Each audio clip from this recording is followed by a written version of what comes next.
They say justice is blind. But in New York City in the summer of 1941, justice wasn't blind. It was bought, sold, and usually decided before the gavel ever hit the wood. It was August, the kind of August that makes the asphalt soft enough to leave footprints. A suffocating, wet blanket of heat had settled over Manhattan, turning the city into a steam bath. But nowhere was the heat more oppressive than inside the New York State Supreme Court in Lower Manhattan. The courthouse was a massive stone fortress, designed to intimidate anyone who walked up its wide marble steps. Inside, in courtroom 4B, the air was stagnant. The windows were sealed shut to keep out the street noise, trapping the smell of stale tobacco, nervous sweat, and old wool suits. The room was packed, standing room only. On the left side of the aisle sat the press, reporters from the Times, the Herald, and the Daily News, their fedoras resting on their knees, pencils poised. They smelled blood. On the right side sat the people of Harlem, shopkeepers, numbers runners, church deacons, and street kids. They sat in silence, dabbing their foreheads with handkerchiefs, their eyes fixed on the man sitting at the defense table. Ellsworth Bumpy Johnson. In a room full of sweating, anxious men, Bumpy Johnson looked like he was sitting in an air-conditioned lounge. He wore a charcoal gray, double-breasted suit, tailored to perfection. His white shirt was crisp, his silk tie knotted with geometric precision. He sat with his back straight, his hands folded calmly on the mahogany table. He didn't look at the jury. He didn't look at the gallery. He looked straight ahead, at the man sitting high above him on the bench. Judge Thaddeus Sterling. If Bumpy Johnson was the king of Harlem, Judge Sterling was the emperor of the courtroom. Sterling was old money. He came from a family that had arrived in New York before the bridges were built. He was a man with political ambitions that reached far beyond the courtroom. He wanted to be the district attorney, maybe even the governor, and to get there he needed a trophy. He needed a scalp. He needed Bumpy Johnson. For years, the district attorney's office had tried to pin something on Bumpy. Murder, extortion, racketeering, nothing stuck. Witnesses disappeared. Evidence vanished. Juries were hung. Bumpy was a ghost in the machine, always one step ahead. But this time, Sterling was sure he had him. The charge was kidnapping and conspiracy. The victim was a low-level gambler named Joey, the Roach Morty. The prosecution claimed Bumpy had ordered Morty to be snatched off the street and beaten within an inch of his life over a gambling debt. It was a lie. Bumpy knew it. The judge knew it. Even the prosecutor, a young, ambitious shark named O'Connell, knew it. Bumpy didn't kidnap low-level gamblers. If Bumpy wanted you gone, you didn't get beaten. You just ceased to exist. But the truth didn't matter in courtroom 4B. What mattered was the narrative. And Judge Sterling was writing the story. Sterling tapped his gavel. It wasn't a demand for order, it was a performance. "Mr. O'Connell," Sterling boomed, his voice echoing off the high, vaulted ceiling. "Are you ready to proceed with your witness?" "Yes, Your Honor," O'Connell said, standing up and smoothing his lapels. "The people call Arthur Rossi to the stand." A murmur went through the crowd. This was it, the surprise witness. The side door opened, and a small, nervous man walked in. Arthur Rossi looked like a man who hadn't slept in a week. He was thin, with darting eyes and a cheap suit that was 2 sizes too big. He walked to the witness stand, as if he were walking to the electric chair.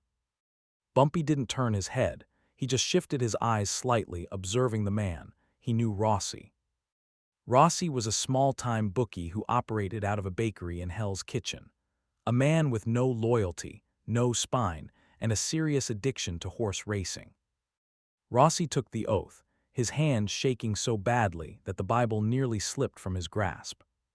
He sat down, gripping the edges of the chair until his knuckles turned white. "Mr. Rossi," O'Connell began, pacing in front of the jury box, "tell the court what you saw on the night of July 14th. Rossi licked his lips. He looked at the prosecutor, then he looked up at the judge. He avoided looking at Bumpy Johnson at all costs. I was on 125th Street, Rossi stammered. Near the pool hall, I saw Mr. Johnson." "And what was Mr. Johnson doing?" He was talking to two men, big men, I heard him say. Rossi paused, swallowing hard. I heard him say, grab Morty, make him an example, break his legs if you have to, but get my money. The courtroom erupted in whispers. This was the smoking gun, direct testimony linking Bumpy to the crime. Bumpy's lawyer, a sharp, bespectacled man named Leonard Cohen, shot to his feet. Objection, Cohen shouted. Hearsay, the witness claims to have heard a conversation from across a busy street in the middle of the night. This is preposterous.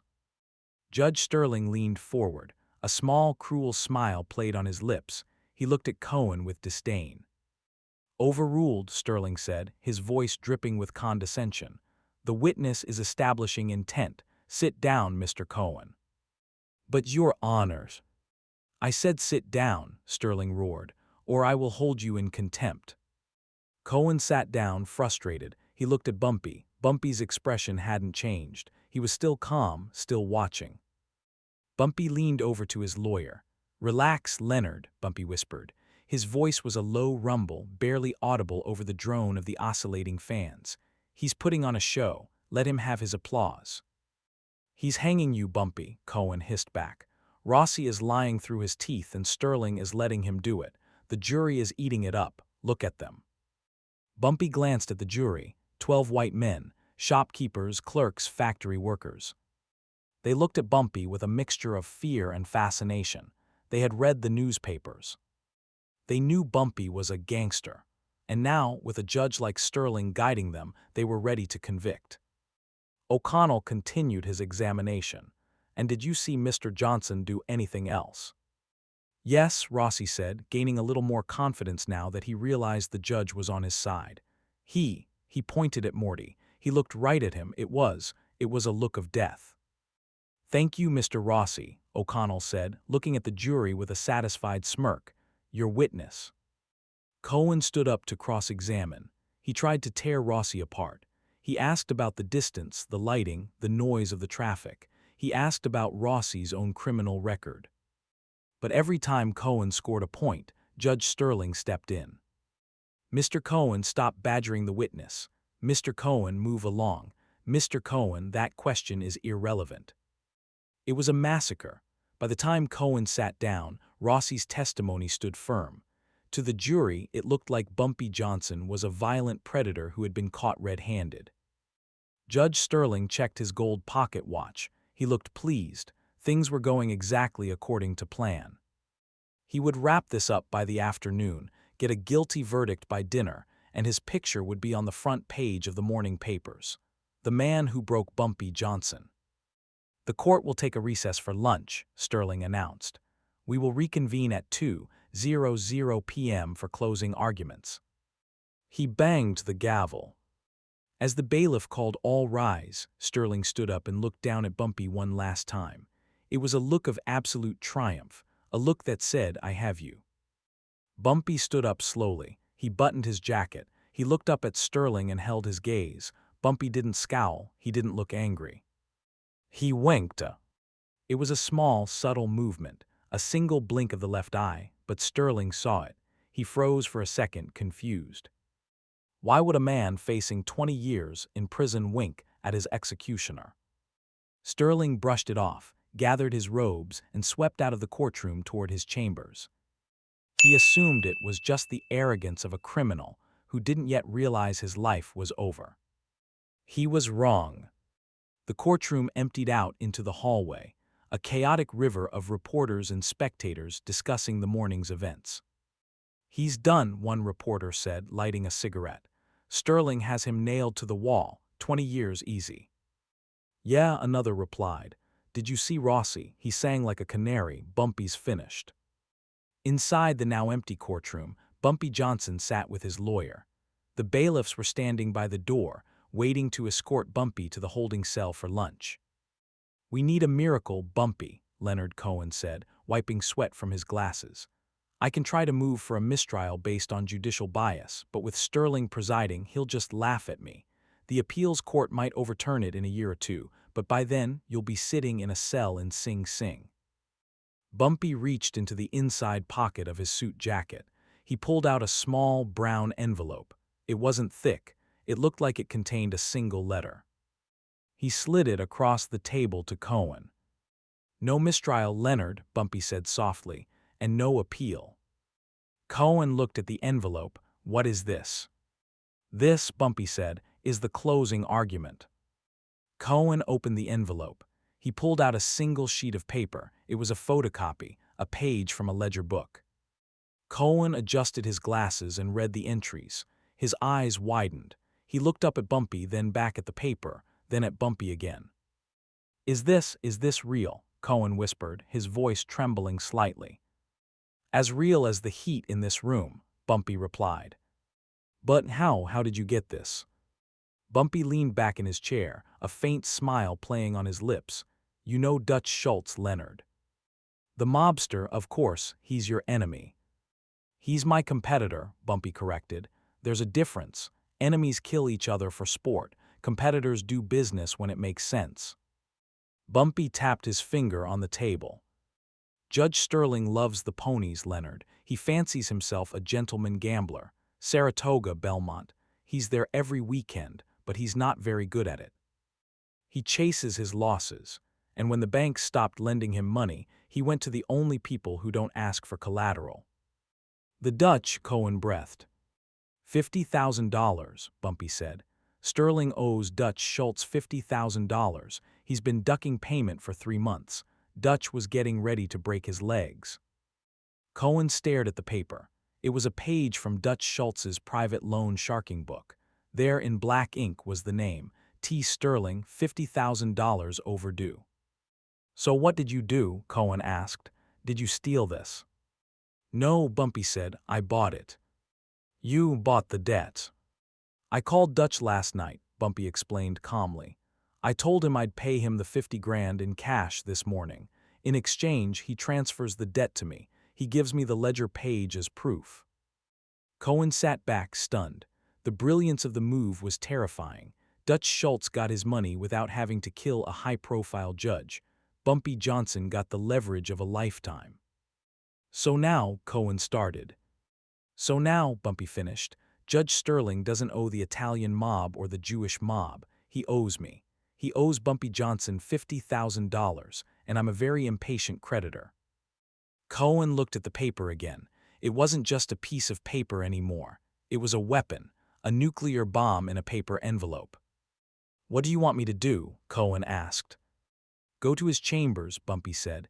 "Don't take the bailiff. Go alone, hand him that paper. Don't say a word about the trial, don't ask for a dismissal, don't threaten him, just give it to him." "And then?" "And then," Bumpy said, standing up to go to the holding cell, "tell him that Mr. Johnson is willing to forgive the interest, if the principal is paid in justice." Bumpy buttoned his jacket. "Go, Leonard. The judge is probably enjoying a very expensive lunch. I'd hate for him to get indigestion." Judge Thaddeus Sterling sat in his private chambers, a sanctuary of dark oak paneling, leather books, and the smell of expensive polish. He had loosened his robe and was enjoying a plate of roast beef and a glass of claret. He felt good, he felt powerful. The morning had gone perfectly. He had crushed the defense, guided the witness, and the jury was in the palm of his hand. He was already drafting his victory speech for the press. There was a knock on the heavy oak door. Sterling frowned. He hated interruptions during his lunch. "Who is it?" "It's Leonard Cohen, Your Honor, counsel for the defense." Sterling rolled his eyes. He wiped his mouth with a linen napkin. "Come in, Cohen, make it quick. If you're here to beg for a plea deal, save your breath. Your client is going away for a long time." The door opened. Leonard Cohen stepped in. He looked nervous, but there was something different about him. He wasn't hunched over in defeat. He stood straight. "No plea deal, Your Honor," Cohen said quietly. He walked to the massive desk. "Then what?" Sterling snapped. "Get out of my office." Cohen didn't speak. He reached into his briefcase and pulled out the single sheet of paper. He placed it gently on the desk, right next to the judge's plate of roast beef. Sterling looked at the paper. He squinted. Then he stopped breathing. The color drained from his face so fast it looked like the blood had been sucked out of him by a vampire. His hand, which was reaching for his wine glass, froze in midair. He recognized the handwriting. He recognized the ledger style. It was Dutch Schultz's book. T. Sterling, $50,000. Sterling looked up at Cohen. His eyes were wide, filled with a primal, animalistic fear. The arrogance was gone. The emperor had vanished. In his place sat a terrified old man caught in a trap. "Where?" Sterling croaked, his voice barely a whisper.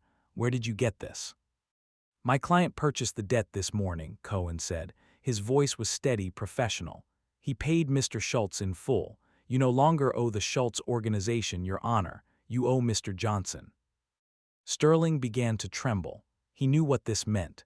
If this paper got out, if it went to the Bar Association or the newspapers or the governor, his life was over.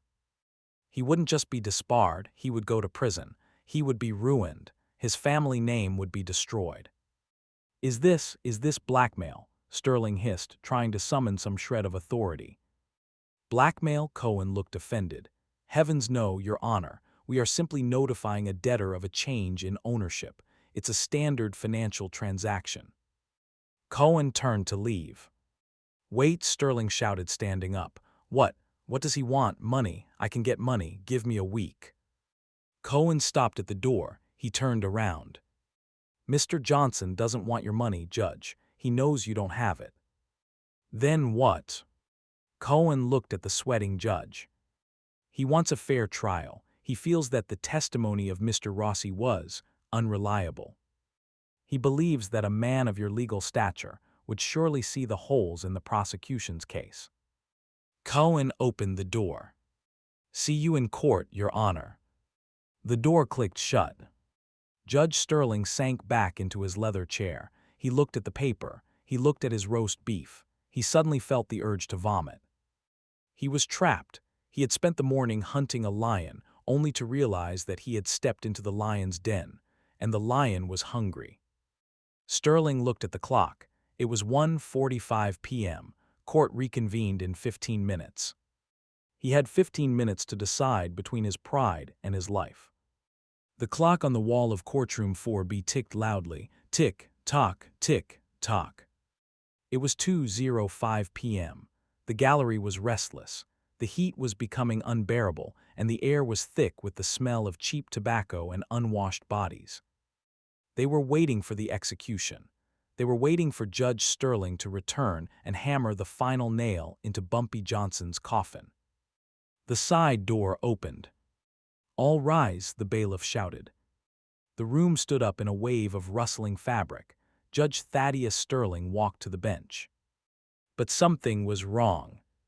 The man who had marched out of the room an hour ago like a conquering Caesar now walked like a man marching to the gallows.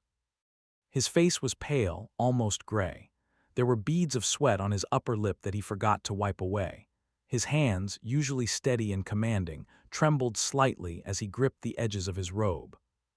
He didn't look at the gallery, he didn't look at the press, and he certainly didn't look at the defense table. He stared blankly at the pitcher of water on his desk. Bumpy Johnson sat down, he crossed his legs, he adjusted his cufflink. He was the only person in the room who knew exactly what was happening inside Thaddeus Sterling's chest. Prosecutor O'Connell stood up, buttoning his jacket, a confident smile plastered on his face. He was ready to deliver the closing argument of his career.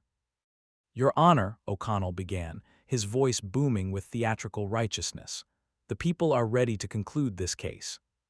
We have proven beyond a shadow of a doubt that the defendant, Ellsworth Johnson, is a menace to this city, a man who rules by fear, a man who—" "Sit down, Mr. O'Connell." The voice was quiet, raspy. It didn't sound like the judge's usual thunderous roar. O'Connell stopped mid-sentence. He blinked, confused. I beg your pardon, Your Honor." "I said sit down," Sterling said, a little louder this time, but his voice cracked. The courtroom went deadly silent. The reporters stopped scratching in their notepads. The fans seemed to stop humming. Sterling picked up a piece of paper. His hand shook so much that the paper rattled against the microphone. He took a deep breath, looking like he was swallowing broken glass. "During the recess," Sterling said, staring at the paper, "the court has reviewed the testimony of the witness, Mr. Arthur Rossi. O'Connell stepped forward. Your Honor, surely the testimony was clear. The witness identified the defendant. The witness, Sterling interrupted, snapping his head up, sweat pouring down his face, was inconsistent. His account of the lighting conditions, the distance, it does not align with the physical evidence of the scene. O'Connell's jaw dropped. Your Honor, this is highly irregular. You overruled every objection regarding the witness's credibility this morning. I have reconsidered, Sterling shouted. It was a scream of desperation. Do not question the bench, Mr. O'Connell. Sterling wiped his face with a shaking hand. He looked at the jury box. The jurors looked confused. The court finds, Sterling continued, speaking rapidly now, wanting to get it over with, that the prosecution has failed to meet the burden of proof required for a felony kidnapping charge. The testimony of a single witness, with a known criminal record, is insufficient to deprive a citizen of his liberty. A gasp went through the gallery. O'Connell looked like he had been punched in the gut. Your Honor, are you dismissing the charges? O'Connell stammered. Sterling didn't look at him. He raised his gavel. It felt like it weighed 1,000 pounds. Case dismissed, Sterling whispered, with prejudice. Bang! The sound of the gavel was like a gunshot in the silent room. The defendant is free to go. Court is adjourned. Sterling stood up immediately. He didn't wait for the bailiff. He didn't look at anyone. He turned and practically ran out the side door, his black robe billowing behind him like the wings of a fleeing bat. For 3 seconds, there was absolute silence. Then chaos. The gallery erupted. The people of Harlem jumped to their feet, cheering, clapping, hugging each other. The reporters scrambled over the benches, rushing toward the payphones in the hallway to call in the scoop of the century. Judge Sterling frees Bumpy Johnson. O'Connell stood frozen at the prosecutor's table, staring at the empty bench, his face a mask of shock and betrayal. And Bumpy Johnson. Bumpy stood up slowly. He smoothed the front of his jacket. He turned to his lawyer, Leonard Cohen, who was breathing heavily, stunned by the power of the leverage they had just used. Good work, Leonard, Bumpy said calmly. We did it, Cohen whispered. Bumpy, we actually did it. No, Bumpy corrected him, picking up his fedora. He did it, we just gave him the motivation. Bumpy placed the hat on his head, tilted it slightly to the right, and turned to walk down the aisle. The crowd parted for him like the Red Sea. Hands reached out to touch his sleeve. Voices shouted his name. King Bumpy, God bless you, Bumpy. Bumpy nodded, acknowledged them with a small smile, and walked out into the hallway. He didn't stop for the reporters. He didn't stop for the cameras. He kept walking, past the flashing bulbs, past the shouting questions, straight out the front doors. But he wasn't going home yet. He had one last transaction to close. The late afternoon sun was beginning to dip behind the skyscrapers, casting long, orange shadows across the marble steps of the courthouse. The heat had broken slightly, replaced by a cool breeze coming off the harbor. Bumpy stood at the bottom of the steps near the curb. His driver, a massive man named Tiny, had the black Cadillac running. We leaving, boss? Tiny asked. In a minute, Bumpy said. He lit a cigar, the flame illuminating his dark eyes. I'm waiting for a friend. 10 minutes later, the side exit of the courthouse opened. Judge Thaddeus Sterling emerged. He wasn't wearing his robe anymore. He was in his expensive linen suit, holding his briefcase. He looked small, defeated. He looked around nervously, hoping to slip away unnoticed. He hurried down the sidewalk toward his waiting car. Good afternoon, Thaddeus. Sterling froze. He knew that voice. It was the voice that had haunted his lunch. He turned slowly. Bumpy Johnson was standing 10 feet away, leaning against the Cadillac, smoke curling from his cigar. Sterling looked around. The street was relatively empty. The press was still inside, chasing the prosecutor.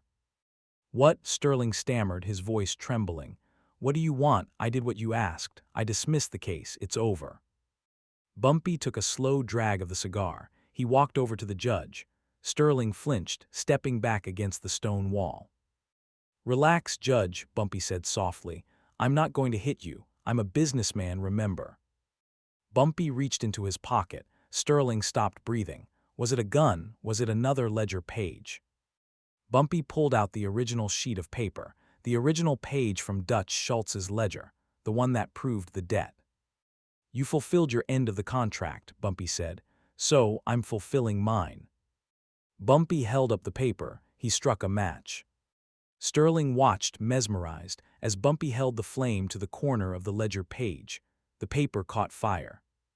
The flames curled up, consuming the ink, consuming the debt, consuming the evidence of the judge's corruption. Bumpy held it until it was almost burning his fingers. Then he dropped it onto the pavement and stepped on the ashes with his polished leather shoe. "Paid in full," Bumpy said. Sterling let out a breath he felt like he had been holding since noon. His knees almost buckled with relief. The evidence was gone. He was safe. "Thank you," Sterling whispered. "Thank you."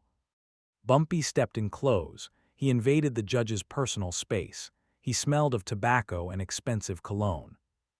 "Don't thank me, Thaddeus," Bumpy said, his voice dropping to a low, dangerous growl. "And don't mistake this for kindness." Bumpy pointed a finger at the judge's chest. "I burned the paper, but I have a very good memory, and so does Dutch Schultz." Sterling stared at him, wide-eyed. "You stay off the horses, Judge," Bumpy said, "because the next time you get in a hole, I won't be there to buy the ladder. And the Dutch, he doesn't accept dismissals as payment, he accepts kneecaps." Sterling nodded frantically. "I understand, I'm done, no more gambling." "Good," Bumpy said. He stepped back, his demeanor shifting back to cool indifference. "Have a nice evening, Your Honor. Try to stay out of trouble." Bumpy turned and walked to his Cadillac. Tiny opened the door. Bumpy slid into the backseat. As the car pulled away, he looked out the rear window. Judge Thaddeus Sterling was still standing on the sidewalk, staring at the pile of ash on the ground. He looked like a man who had just looked into the abyss, and the abyss had winked back. Inside the car, Tiny looked in the rearview mirror. "Where to, boss? The club?" Bumpy looked at the passing city. The Harlem sunset was painting the streets in gold and purple. It was his city, his kingdom, and today he had defended the crown without throwing a single punch. "No, Tiny," Bumpy said, settling back into the leather seat. "Take me to the chess club on 116th Street. "Chess, boss?" "Yeah," Bumpy smiled, closing his eyes. "I feel like playing a game. I want to see if anyone can offer me a real challenge." The Cadillac disappeared into the traffic, leaving the courthouse, and the law far behind in the rearview mirror. Because in Bumpy Johnson's world, the law wasn't written in books, it was written in leverage, and the man who held the ledger held the gavel. And that is how Bumpy Johnson defeated the Supreme Court of New York with a single piece of paper. He proved that in the underworld, information is more lethal than a Tommy gun. If you enjoyed this story of high-stakes chess and old-school power moves, do me a favor. Smash that like button. It tells YouTube you want more real history, not fairy tales.